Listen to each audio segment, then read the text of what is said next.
आज आपल्याला सोप्या पद्धतीने दोन अंकी संख्येला दोन अंकी संख्येने गुणणे. आपण जेव्हा गुणाकार करतो त्यावेळेला एका संख्येने दोन्ही संख्येला गुणत असतो आणि तसा गुणाकार करतो की नाही. आता आपल्याला एका संख्येला गुणायचं नाही तर काय करायचं आहे बघा. आपण संख्या लिहिली, सर्वात पहिले ही जोडी लावून घ्यायची आहे. त्या संख्येमधली पुढची संख्या आणि दुसऱ्या संख्येतली पुढची संख्या, या पुढच्या संख्येला एक जोडी लावायची. त्यानंतर त्या पहिल्या संख्येबरोबर दुसऱ्या संख्येतल्या पहिल्या संख्येला जोडी लावायची. इथपर्यंत समजलंय. आता काय करायचं, त्या दोन्हीचा गुणाकार करायचा. जोडी लावलेला किती झाला? 16. इथं लिहायचे 16. आता ह्या जोडी लावलेल्याचा गुणाकार करायचा.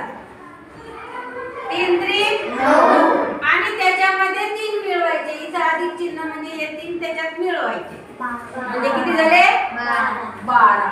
हे आलं त्याचं गुणाकार. सोप्या.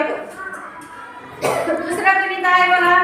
या दुसऱ्या संख्येची दुसऱ्या संख्येबरोबर जोडी लावायची.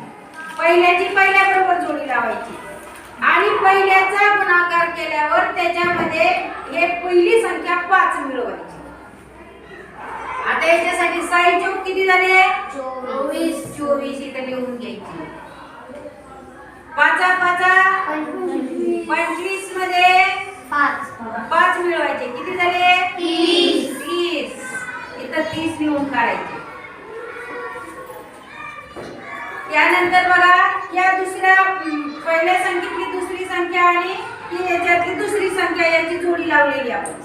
याला 3 7 किती झाले?